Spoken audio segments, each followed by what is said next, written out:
Olá! Hoje estaremos falando sobre algumas patologias que será o término da nossa disciplina de intercorrências clínicas. Para início dessa aula, vamos falar de infecção do trato urinário, tendo como sigla, utilizada comumente dentro dos hospitais, ITU. Bom, o que é infecção do trato urinário? Então, uma infecção que ocorre nos órgãos, né, que faz parte aí do sistema urinário, ok? E caracteriza por presença significativa de micro-organismo em qualquer um desses órgãos que faz parte do sistema urinário, como eu havia falado, tá? Esses micro-organismos, eles podem estar presentes tanto na urina, ok? Como também pode estar presente demasiadamente na urina, atingindo aí e ter atingido os órgãos específicos aí desse sistema, ok? Etiologia, causa. Então, como nós já falamos, é a presença de micro-organismos. E os micro-organismos mais comuns causadores de ito é o Escherichia coli, Enterobacter, Pseudomonas e o Serratia, que são micro-organismos comumente encontrados no trato gastrointestinal, né? Então, o que quer dizer isso? São micro-organismos que podem estar presente ali na região anal, né? Que é a porção final do sistema gastrointestinal, e aí acaba contaminando a região uretral, né? A região ali, né, da passagem da urina, né? Podendo ser no ato de higienização após evacuação, né? De uma forma, utilizando aí uma posição favorável para que isso possa acontecer, que é a migração dessas bactérias para a região uretral, e aí contaminando essa região e desenvolvendo essa infecção. Bom, fatores que podem ainda mais aumentar essa possibilidade da ocorrência da infecção do trato urinário.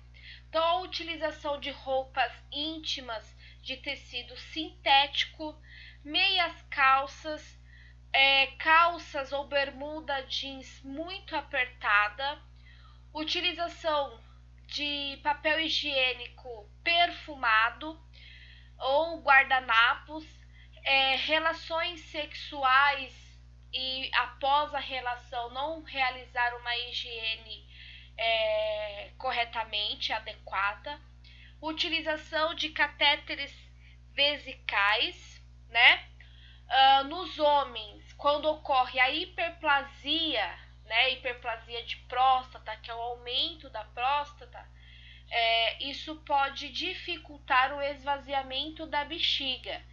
Então, o acúmulo, né? Esse vestígio, vamos dizer assim, né, de urina que nunca é eliminado 100%, então essa quantidade ainda pouca, mesmo que pouca, que ainda fica dentro da bexiga, pode também predispor o desenvolvimento dessas infecções, né?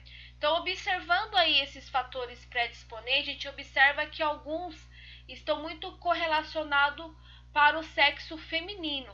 Por isso que numa estatística o sexo feminino o grupo, né, que mais desenvolve as infecções do trato urinário. Aqui nós observamos, né, a terminologia utilizada para a infecção de cada região desse sistema, né? Então, a infecção que acomete os rins, né, que é o parênquima renal, que é o tecido renal, e também a região da pelve, chamamos de pielonefrite. a infecção localizada na bexiga chama-se de cistite. E a infecção do canal da uretra, temos aí a uretrite. E também nos homens, quando acontece a infecção de próstata, temos a prostatite, né? Então isso é interessante sabermos para assim temos o conhecimento da região específica que pode estar desenvolvendo essa infecção ou quando ela pode estar ocorrendo de forma demasiada, que é a infecção em mais de mais de uma região, né? Que isso também pode acontecer, ok? Os sinais e sintomas mais comuns de ito é o cefaleia, vômito, calafrios, febre, dor lombar e abdominal, que são extremamente característicos. Obviamente que a ardência ao urinar, a urina também de coloração escura, dependendo qual grau dessa infecção, a urina também pode apresentar sinais de sangue, né? Então é importante também observar a eliminação vesical, que é a eliminação da urina, né? A diurese, ok? Aquela micção parcelada, né? Que é várias vezes a sensação e a vontade de ir ao banheiro, porém com pequenas quantidades, que é algo bem característico da infecção do trato urinário. O diagnóstico ele é feito através de exames de análise da urina, então a urocultura, para verificar aí qual tipo e qual micro-organismo, né, que está desenvolvendo essa infecção, né? E o antibiograma, que é para verificar qual o antibiótico mais eficiente para aquele determinado micro-organismo. O tratamento ele é feito através do antibiótico e algumas condutas pessoais, como a melhora da higiene íntima, o aumento da ingesta de líquido, né? E sempre é importante orientar o paciente, quando ir ao banheiro, esvaziar completamente a bexiga, né? Muitas das vezes a posição, como por exemplo a mulher, quando vai ao banheiro desconhecido, onde ela não se acomoda perfeitamente no assento da privada, aquela posição, né, que ela fica, pode acabar impossibilitando o esvaziamento completo, né? Então esse seria basicamente uma mudança de hábito, tentar fazer as suas eliminações em banheiros que estão higienizados por completo, né? E fazer essa eliminação, esse esvaziamento por completo. A próxima patologia que iremos falar é de insuficiência renal aguda, né? Então, dentro aí dos hospitais também temos uma sigla que é IRA, que é insuficiência renal aguda, IRC, insuficiência renal crônica, né? Ambas se caracteriza pela perda súbita, quase que completa, da função renal, né? Onde a função da filtragem ela se apresenta diminuída, né? Então as estruturas de filtragem encontradas lá na região glomerular, elas estão ineficientes, tá? E tendo essa perda, o organismo ele vai apresentar um aumento, né, de algumas substâncias, né? Então essas substâncias elas não vão ser eliminadas, então elas estarão retidas dentro do organismo da pessoa, né? Que são substâncias essas como a ureia, creatinina, sódio, potássio, né? E a água propriamente dito e outras substâncias também, né? Então essas substâncias acumuladas no organismo, conforme essa quantidade aumentada no organismo, elas vão ser tóxicas ao organismo e desenvolvendo aí diversos problemas no sistema cardíaco, e como hipertensão, insuficiência cardíaca, sequelas neurológicas, né, por conta dessas substâncias que são agressivas ao organismo, né, e com essa quantidade elevada acaba se tornando um total agressor aí para esses órgãos. Bom, então as manifestações clínicas, né, os sintomas que pode acontecer aí devido à insuficiência renal, né? Bom, obviamente que isso vai depender conforme a gravidade dessa insuficiência, o prejuízo, né, que os rins está apresentando, mas basicamente a pessoa vai apresentar desidratação conforme aí essa pessoa tenha restrição hídrica, né? Letargia, náusea, vômito e diarreia, a pele e mucosa secas devido a essa desidratação, hálito urêmico, que é um hálito com odor característico de urina devido a substâncias como creatinina e ureia que estão acumuladas, né, no organismo dessa pessoa. Pode também apresentar sonolência, queixas de cefaleia, que é a dor de cabeça, abalos musculares, convulsões quando essa substância acaba prejudicando, né, o funcionamento do sistema neurológico nessas substâncias que estão acumuladas no organismo, arritmias e até mesmo a parada cardíaca aí nas situações mais graves, né? Então, basicamente, esses são os sintomas que a pessoa pode apresentar. O diagnóstico, ele é feito através da anamnese, que é, como já falamos, vou repetir, explicar novamente, a anamnese é a busca de dados clínicos, estilo de vida, né? Então, perguntas de todo o histórico dessa pessoa, né, do paciente. Ultrassonografia, tomografia computadorizada e ressonância magnética. Então, todos os exames por imagens aí mais sofisticado e mais detalhado para avaliar a extensão dessa insuficiência renal, ok? O tratamento ele é feito através de intervenções como diálise peritoneal e hemodiálise, que são intervenções que têm como objetivo substituir a função daquele rim que não está trabalhando suficientemente, né? Então, essas intervenções têm como intuito realizar a filtragem e remover essas substâncias que devem ser eliminadas, né? E que até então está acumulada no organismo da pessoa. Intervenção de enfermagem. Então, deve-se observar todas as consequências, né, que essa insuficiência renal está desenvolvendo aí no corpo dessa pessoa, mas obviamente que essa pessoa vai necessitar de um balanço hídrico, né, que é, como eu já falei em outro momento, balanço hídrico é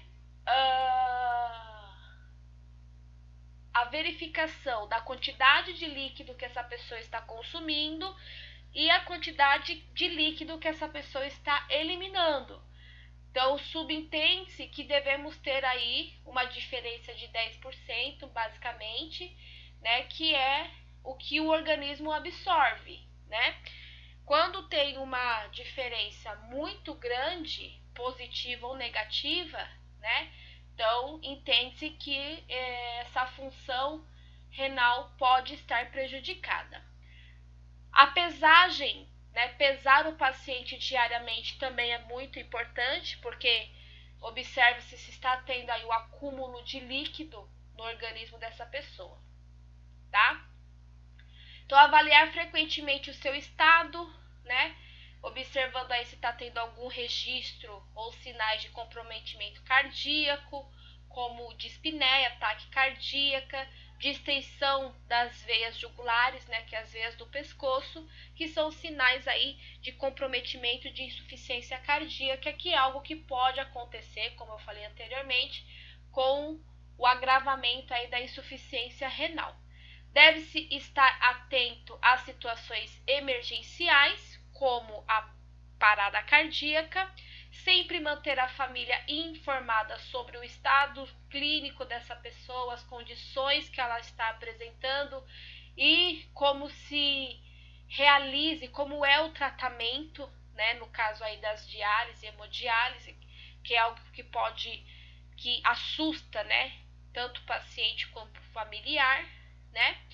E também deve-se estar atento a algumas drogas, no caso fármacos, que por algum motivo pode estar aí prescrita para esse paciente, que são drogas denominadas como nefrotóxicas, que são drogas que podem causar lesões nos rins. Então, um rim que já não está funcionando muito bem e ainda assim o paciente consome um fármaco nefrotóxico, acaba piorando ainda mais as suas condições, né? Temos alguns antibióticos que entram nessa classificação de nefrotoxicidade, então é importante que a pessoa fique atento, o paciente fique atento e saiba quais são esses medicamentos para que ele não consuma esses fármacos, né? Obviamente que se for, em último caso, o consumo desses fármacos, deve ter aí o acompanhamento cauteloso das funções renais deste paciente. Então, o que seria basicamente hemodiálise e a diálise, né? Então, a hemodiálise é um procedimento no qual o sangue ele é removido do corpo do paciente e circulado dentro de um aparelho externo, né, que chamamos de dialisador, né? Então, para isso acontecer, é necessário um acesso, né, diretamente na veia e na artéria desse paciente, onde a gente chamamos de fístula arteriovenoso, né, onde tem essa conexão artificial realizada cirurgicamente de uma veia e de uma artéria, onde o sangue ele vai sair pela veia, passar por esse dialisador, então esse dialisador faz a filtragem, então ele tem os filtros específicos, tudo certinho, que vai remover essa substância e aí ele retorna para o corpo do paciente pela artéria, né? Então, o dialisador nada mais é do que um rim artificial, ok? Aqui nós temos uma ilustração basicamente do que seria, né? Então, nós estamos observando aí duas conexões no paciente, uma vai estar na artéria e outra vai estar na veia. E aí passa por esse dialisador e depois retorna aí para o corpo do paciente pela artéria. Retorna como sangue limpo. A diálise peritoneal ela já funciona de uma forma totalmente diferente, né? Então, peritoneal a gente já sabe que está falando de algo da região da cavidade abdominal, né? Então, o que acontece nesse procedimento? Então, é introduzido, né, dentro da cavidade abdominal desse paciente uma determinada quantidade de líquido, né? E esse líquido contém nele uma mistura de alguns sais e, em especial, a glicose, né? Esse líquido, ele tem a capacidade de servir como ele arrasta, né? Vamos dizer, as substâncias que está nos tecidos desses órgãos aí, né, da região abdominal, como se ele fosse um imã, né?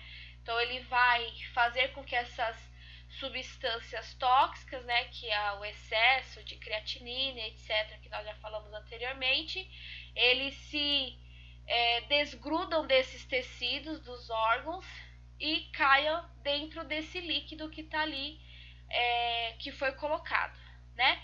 Aí tem um período que esse líquido vai ficar ali agindo na cavidade abdominal e depois ele é extraído, ele é drenado, né?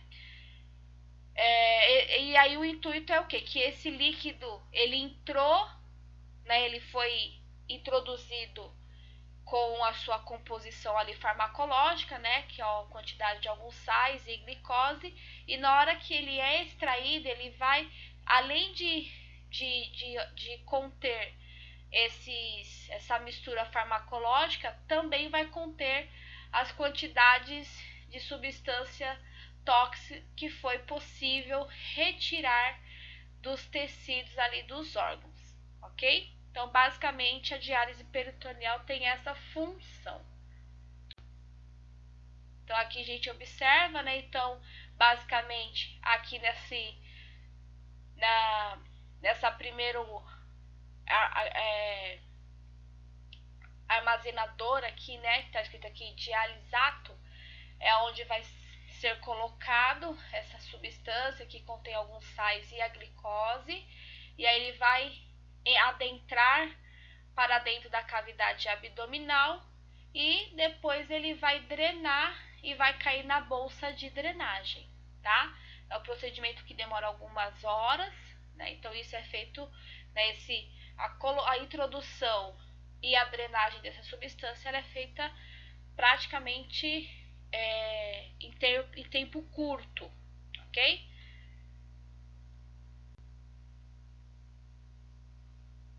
Existem diversas razões que o médico opta por oferecer como opção de tratamento, né, as diálise, né? E obviamente ele usa alguns meios, né, de entender e de orientar e prescrever a diálise como um tratamento, né? Então, a partir do momento que foi identificada a insuficiência renal e, consequentemente, as funções neurológicas, cardíacas, elas são comprometidas, né? A diálise, ela vai ser a única opção de tratamento mais eficiente aí para cuidar e prevenir grandes sequelas e alterações nas funções do organismo, né? Então, observando aí encefalopatia, pericardite, acidose, né? Que são situações que ocorrem em consequência da insuficiência renal, obviamente que a diálise vai ser algo que não vai ter uma outra opção, vai ter que ser essa a forma de tratar esse paciente, é inevitável. Bom, cuidados ao paciente em diálise. Obviamente que esse paciente ele vai ter que adotar algumas mudanças, né, no seu dia a dia, como dieta e medicamentos específicos, dietas ricas em proteína, restringir alimentos ricos em fósforo, controlar o peso diariamente com aquele intuito, né, também de ajustar aí o balanço hídrico. O paciente vai ter que ter uma assistência, um apoio psicológico, tanto para ele quanto para a família, né? E ser incluso no programa de diálise, né? Esses são os cuidados mínimos aí que esse paciente e familiares devem receber. A próxima patologia que iremos falar é sobre acidente vascular encefálico, né? Hoje esse termo AVE, acidente vascular encefálico, ele é o mais correto a ser utilizado, né? E não como antigamente era utilizado, que era o AVC cerebral, tá? Então, o AVE é a novas atualizações.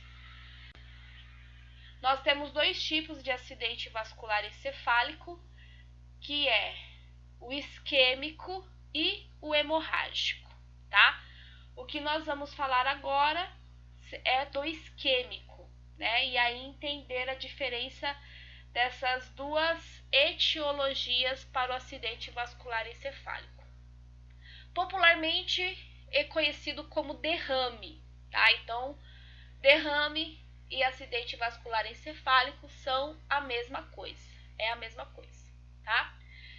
Então, o AVE isquêmico, ele é resultante da insuficiência de suprimento sanguíneo em uma determinada área do cérebro, ok? E isso ocorre devido às consequências de arteriosclerose e aterosclerose. Ah, professora, mas o que é essas duas diferenças? Então, a arteriosclerose é aquele acúmulo de gordura, plaquetas, né? Então, pessoas aí com colesterol irregular, né? Aumentado, a pessoas que têm hipertensão acaba tendo aí uma probabilidade maior da arteriosclerose. E a aterosclerose é quando ocorre o endurecimento de alguma região de artéria, de alguma porção ali da artéria, ok? Então, a arteriosclerose está correlacionado com uma obstrução, né, um acúmulo e o estreitamento de uma artéria, e a aterosclerose, o endurecimento dessa artéria, que também acaba diminuindo o seu calibre e promovendo aí também uma obstrução, tá? Então, nesse episódio isquêmico, ocorre a interrupção do fluxo sanguíneo, né, para as células do cérebro devido a um trombo, né, e embolia ali que acaba obstruindo essa região aí que foi acometida pelo acidente vascular encefálico, ok? Então, para entender melhor, o que ocorre é o quê? Um determinado momento, devido às consequências aí da arteriosclerose, enfim, essa artéria ela é obstruída, ok? E o fluxo sanguíneo ele acaba sendo interrompido a partir daquela região que foi obstruída. Então, daquela região em diante, não haverá suprimento sanguíneo e as células do cérebro acabam sofrendo por isquemia, que é a falta de suprimento sanguíneo, a falta de oxigênio e falta de todo o suprimento aí que o sangue é responsável a fazer, ok? Então, o isquêmico é devido a essa obstrução. Já o hemorrágico, ele ocorre, né, devido à hipertensão, né? Entre os dois, o hemorrágico, ele é o mais grave, né? Então, devido ao alto nível de pressão arterial, né?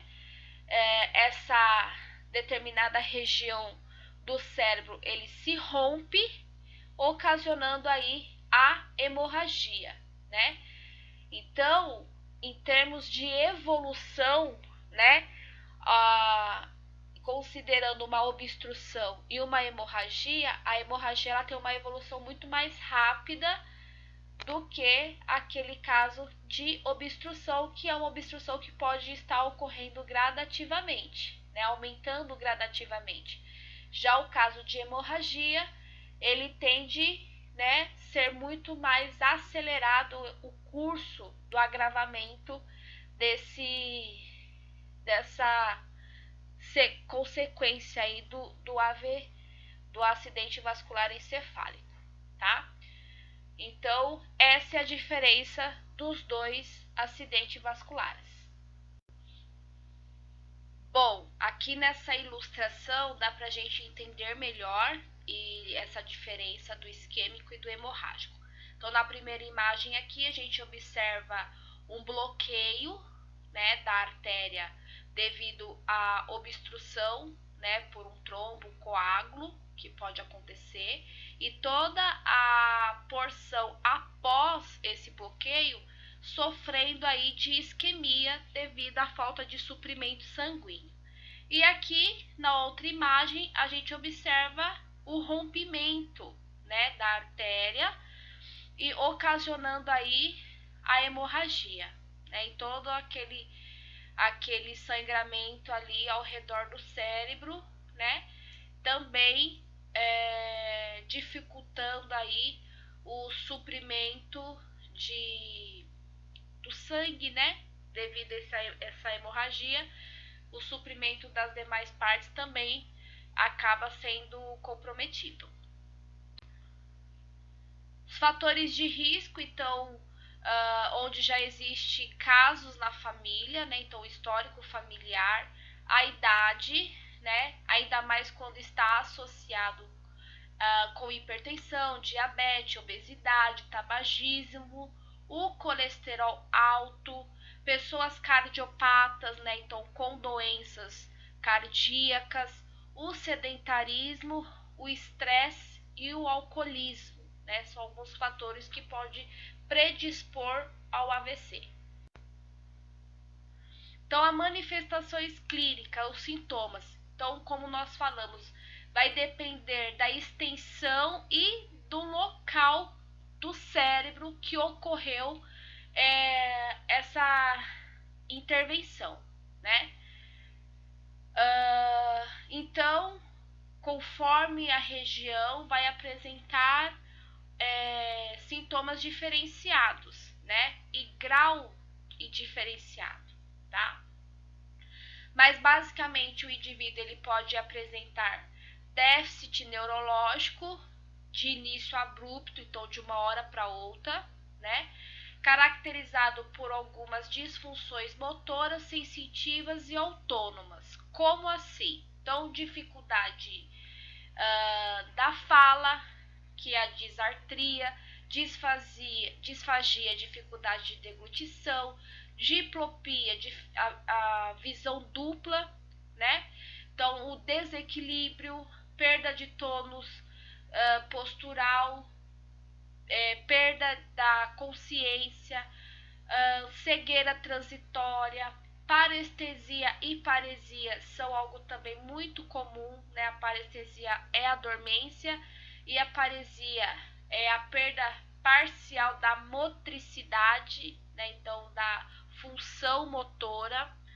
Hemiplegia é a paralisia da metade do corpo, também muito comum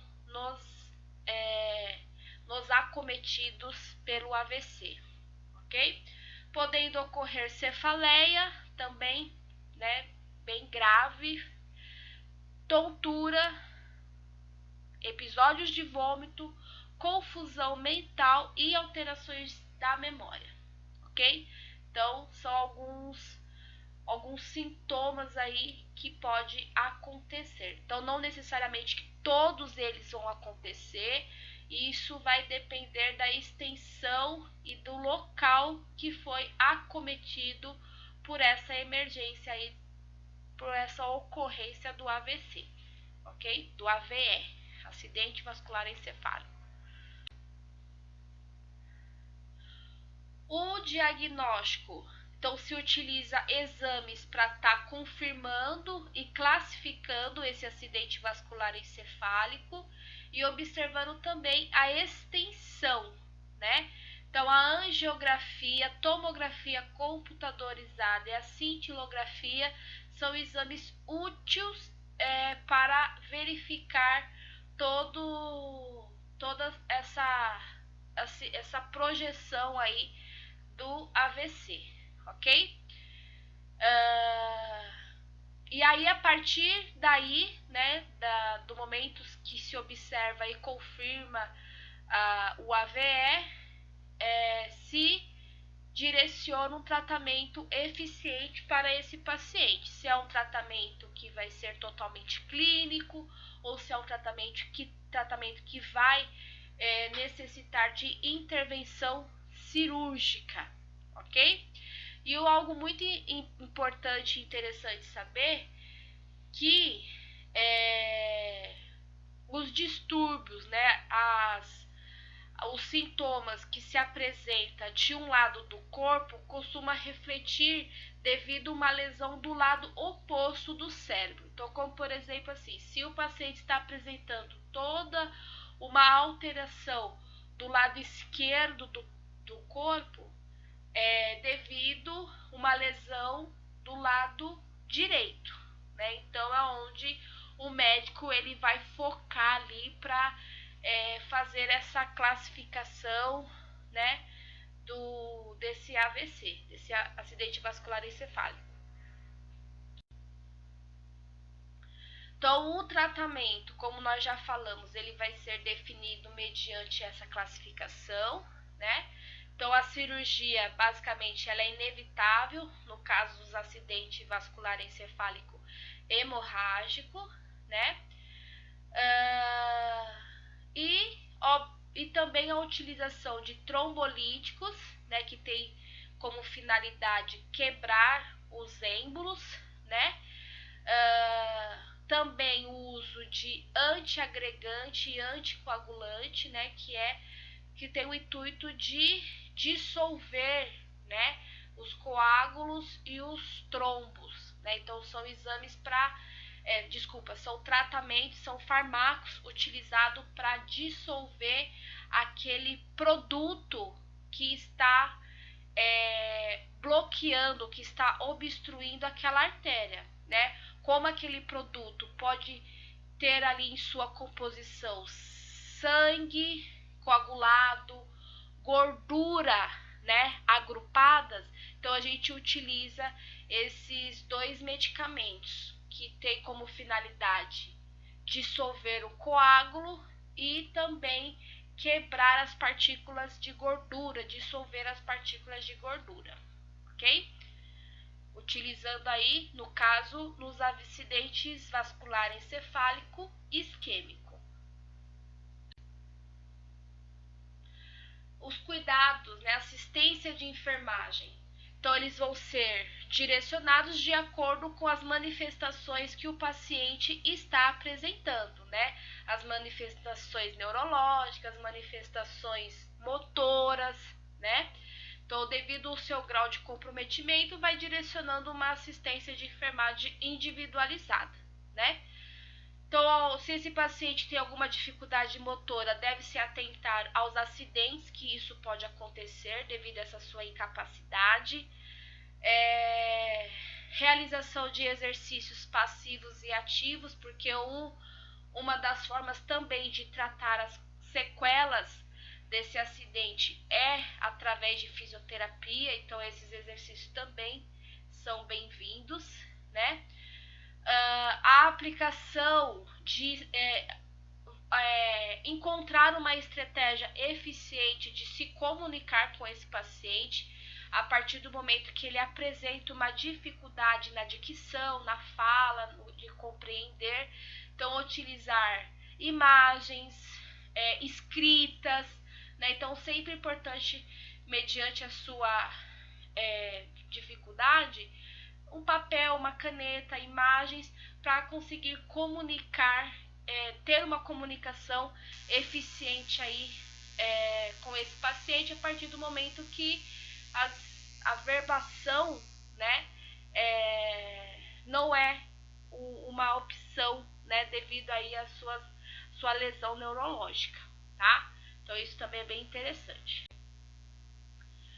Fazer todas as monitorizações cardíacas, de pressão arterial, né, no caso aí de todos os sinais vitais, o balanço hídrico se necessário, né, observar e anotar o nível de consciência para esse paciente, sempre observar se esse paciente, né, está pode, às vezes, AVCzar novamente, né? Então, observar as suas condições motoras e neurológicas também é importante. E conforme a sua debilidade, né? Auxílio nos cuidados básicos aí, higiene, alimentação e administrar a medicação conforme prescrição médica.